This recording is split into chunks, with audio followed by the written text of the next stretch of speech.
welcome back to my channel.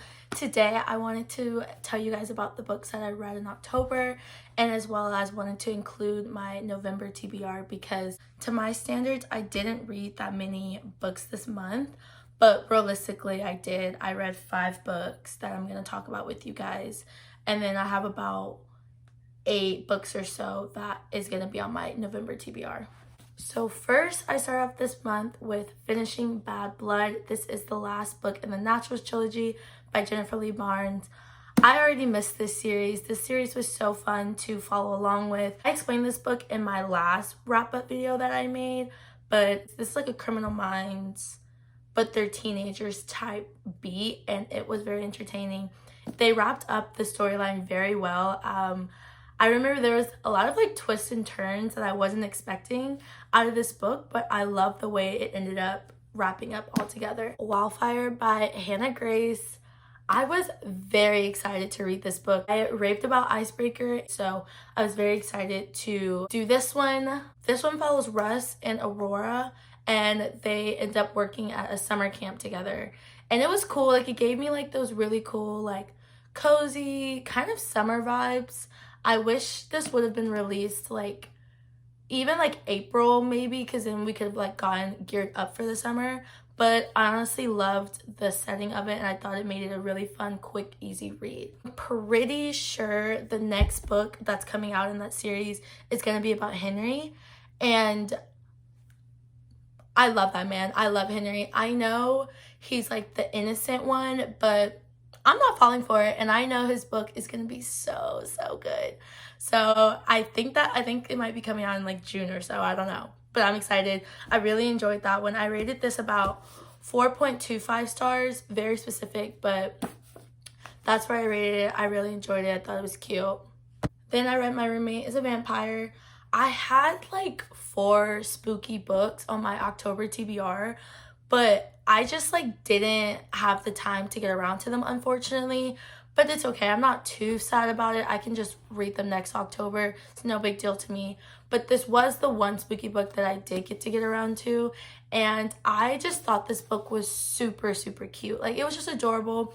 Frederick, which is the MMC, he was so funny because he's like a vampire. So he was born in like the early like 19th century. He still is like stuck in those times. He was asleep for like a century. So then whenever he wakes up, he needs a roommate to like teach him how to live in civilization and how to live in like the 21st century. And it's just funny because she becomes his roommate, and she like is teaching him how to become basically a human and how to act like a normal person. And I just love the way he speaks in this book because he's just so like poised and Victorian basically. But the only thing I would say is they didn't really seem romantically involved for me. Like, I feel like if this would have been a story where they were just platonic lovers, that would have made more sense to me. They would have been perfect as just like besties. Hopeless by Elsie Silver. You guys know I absolutely love Chestnut Spring series, and I'm actually going to read off my notes for this book because I just had a lot of things brewing in my mind as I was reading it, and I knew I had to write them down because I needed to be able to properly give you guys my review on this book because I love this series so much. So first, this book follows Beau and Bailey. Beau is the last brother in the series to get a book, so he was the most anticipated. Through all the books, you just get teased on his character, who he is, like how he is. He just like remains like the mysterious brother out of all of them. Naturally, knowing that he was going to be the last brother in the series, I was really just expecting a lot out of him and his character development and his storyline. I just feel like I didn't get as much out of the story as I was wanting. They're explaining how Bailey comes from this troubled background where she has a bad reputation because of her last name and who her brothers are and who her father is. So just that, knowing that right off the bat, I was like really wanting to get to know more about Bailey's story and what her family has done, why she is the way she is, and all these things. And although I can't remember exactly Bailey's background story was described in the other books, I don't think they were, so I can't really stand too heavy on that opinion of mine. But knowing that Bo has this big traumatic story and knowing that Bailey had this big traumatic story, I would have loved to have seen Bo's trauma be talked about a little bit more. It kind of was like sprinkled throughout the book, but we never really fully got a full story as to what happened, how he was going to deal with it. It was like the whole point of them getting engaged was so that his family could get off of his back and that the town could kind of see her in a better light. And they're like, okay, we're going to get engaged and this is going to be like something beneficial for the both of us. But at the end of the day, like, I feel like them getting engaged didn't really make sense. Like, I love marriage of convenience. That's always like a really interesting trope to read. But with Bo and Bailey, it wasn't really necessary. Like, I feel like they could have just fake dated and that would have been more beneficial than them like just skipping all of that and just getting engaged. And I thought it was like weird that Bo wanted to get engaged just because he wanted to get his family off his back. Personally, if I just like shut my family out and all of a sudden I come to family dinner with a fiance, they're gonna be like, what? Like, if anything, my family's gonna be asking me even more questions than before. Like, I don't know. That was weird to me too. I kind of felt like it was kind of insta-lovey. Not too much, so like don't let that like deter you from reading this book, but it kind of just like, there was no like angst or like pining. And I feel like in the other books, the men were like groveling for the woman and like the women were like really making them work for it. And especially with like Theo's book being before Bo's, where Winter literally like did not let Theo in right away. Like, it took her a while to allow him to like really be in her life and be with her. There's this scene in the book, like, I'm not gonna say what it is because it's kind of like a spoiler, but there's this particular bathtub scene that did not sit right with me and my soul. Like, it was very odd. Like, I get what Elsie Silver was trying to do and I like appreciate like the message behind it, but I'm like laughing because I'm just like thinking about like the scene. If you guys know what I'm talking about, comment below without like spoiling anything and like let me know. But if not, just if you read this book, you'll know exactly what I'm talking about. The last thing is, I know that Elsie Silver announced that she's gonna do a Rose Hill series that's gonna be in the same world as the Chestnut Springs, which I'm very excited for. And I'm pretty sure that the first book is gonna be about Willa's brother, because we never heard anything about her brother. Like, they talked about her brother a few times at the very beginning of her book, but up until then, like, we never ever talked about him. And then all of a sudden he just kept getting brought up in this book, you guys. Like, they just kept talking about Willa's brother. Like, I think there's a chapter where they literally talked about him like almost the whole chapter. And to me, I was like, that just has to mean that he's gonna get his own book in that series, if it's not the first one of anything. And I'm very excited for that series. And then lastly, I finished A Curse for True Love. I have been waiting for this book to come out, you guys. The cliffhanger that The Ballad of Never After leads you on is like criminal, you guys. Like, it's not okay. Like, that cliffhanger is like nothing else. So I have been waiting for this book, and as soon as it came out, I made sure that I ordered it and I started reading it immediately. And this is another one that I wrote my notes down for because I also had a lot of things to say, considering that this was the last book in the series and it was the most anticipated one of this series. I just want to preface this by saying I liked this book and I love this series, and I am trying to formulate my thoughts properly because this series is loved by so many and I love this series, and like, I would never speak badly about Stephanie Garber or this series because it is one of my favorite fantasy series that I've read. Overall, I just feel like this book kind of felt underwhelming, and not in an extremely disappointed sense. Like, once I finished this book, I was not disappointed in any way. I got the ending that I wanted. I feel like I didn't get enough Jax content in this book. And like I love Jax. Like what happened at the end of Ballad Never After, like his point of view is like very important, especially in the last book, because of like how it ends. And I just like wanted a lot more of him, and I feel like we didn't get much of him. At the beginning, I was eating it up because I was like, oh my gosh, I knew exactly how the second book had ended, and it like starts off exactly where the second book ends. So I was eating it up, and then once I got to about 3/4 of the book, it started moving a little bit slowly.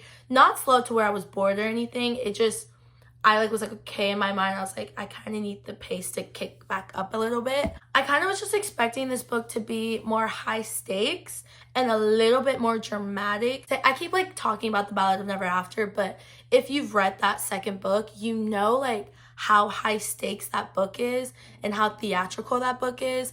And I would have loved for A Curse for True Love to be, if anything, even more tension driven because of the stakes and because of the things that they were needing to accomplish for the story to wrap up. I am very sad that the series is over.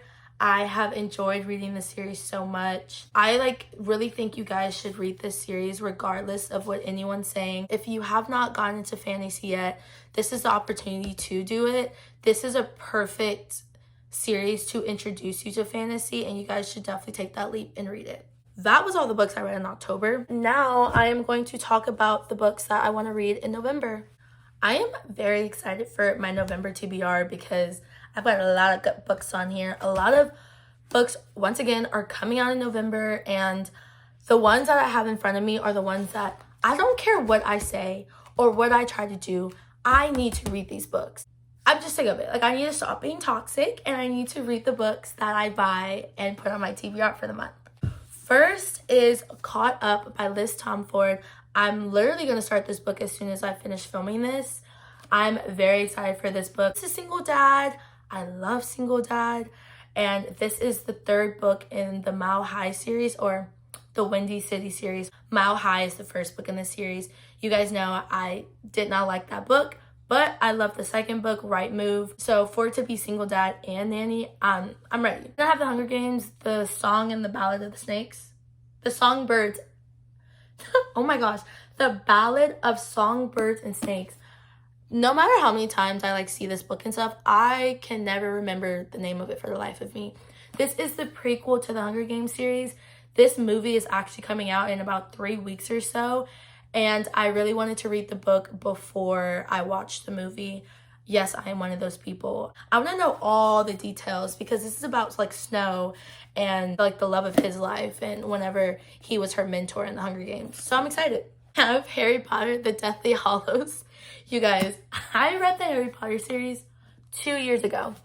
This November marks it being 2 years, which is crazy because you cannot tell me I did not read the series last year. Like, it feels like I just read it. But for some reason, whenever I read the first 6 books, I like binged them. I like read them all in like 2 weeks. I was absolutely obsessed. And then I think me doing that caused me to be like fatigued with the story. And then I was like, okay, I'm going to take a break and then go back to it. Fast forward 2 years, still haven't read it. But my sister and my friend Nina are like going to kill me if I do not read this book this month. A Court of Thorns and Roses. This is another book that I am starting a new series, you guys. This is a big commitment, and that is why I haven't started it yet. This has been sitting on my TBR since June. It was gifted to me by my friend, and I haven't started it because I'm like, oh, that's like so many books, and the books just get thicker and thicker as the books go on. And I was like, I cannot commit to that. But I've been doing pretty good with starting series and then like reading books in between them. So I was like, you know what? I need to read this book. I've been dying to start it. I feel left out. Like, I want to be a part of the ACOTAR fandom. Like, everyone always talks about these books and I'm out of the box because I haven't read them yet. But don't worry, this month I will become a part of the fandom, and I'm excited to also make this a part of my personality. Then I have One by One by Ruth War. I don't know. Me and my friend Nina, whenever we went to go visit our other friends in Arkansas, we went to this bookstore where it was like a blind date with a book, and based on like the description that they had for this one, we both agreed to get it so that we could like buddy read it, and we opened it up and it was this one, and I'm very excited. I'm pretty sure they get like snowed in a cabin, and then they all like start dying one by one. I could be making that up, but I'm pretty sure that's how it is. Guys, Fourth Wing, come on. Like, I think I might be like the last person on earth to read this book. I remember when this book came out, we all know it had crazy amounts of hype, and everyone who's read it has said it lives to the hype that TikTok has given it. So I am very, very excited. It's a fantasy book. I'm pretty sure it gives like Divergent vibes, which Divergent is like one of my favorite series of all time. I read it when I was in like middle school, and it literally changed my life. It's like the book series that got me into reading. I really hope it gives me like Dauntless vibes. I know the sequel to this one also comes out this month, so that's why I was like, I need to read that this month. And if I don't get my hands on that sequel when it comes out, I might scream, because getting this book was such an hassle. It was so hard to get it. I go to the store almost every day to see if they had this book in stock, and they never did.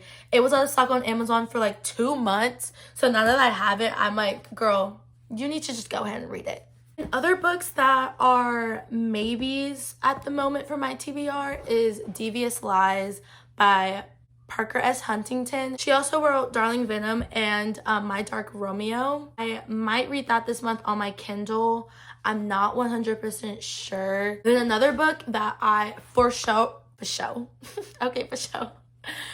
another book that I will for sure be reading this month is Love Redesigned by Lauren Asher. Lauren Asher is one of my favorite authors of all time. I've talked about Fine Print Billionaire series. I've talked about Dirty Air series. I am excited for this new series. I'm excited for these new characters. And at the moment, that's the only books that I have on my list. I'm trying not to fill it up because I am still a full-time college student, and it's November, and November is like basically the end of the semester. So there's going to be a lot of homework and tests and exams and stuff that I'm going to have to take. So I'm going to try really hard to definitely get these done, because I'm really excited to read these. So these are top priority, and then once I finish these, we'll see if I get to the other ones. But yeah, that's it. I'm actually going to start a reading vlog for some of these books that I just talked about, so be on the lookout for that video if you guys want to like see my thoughts as I read. That being said, thank you guys so much for watching this video, and I'll see you guys in the next one. Bye.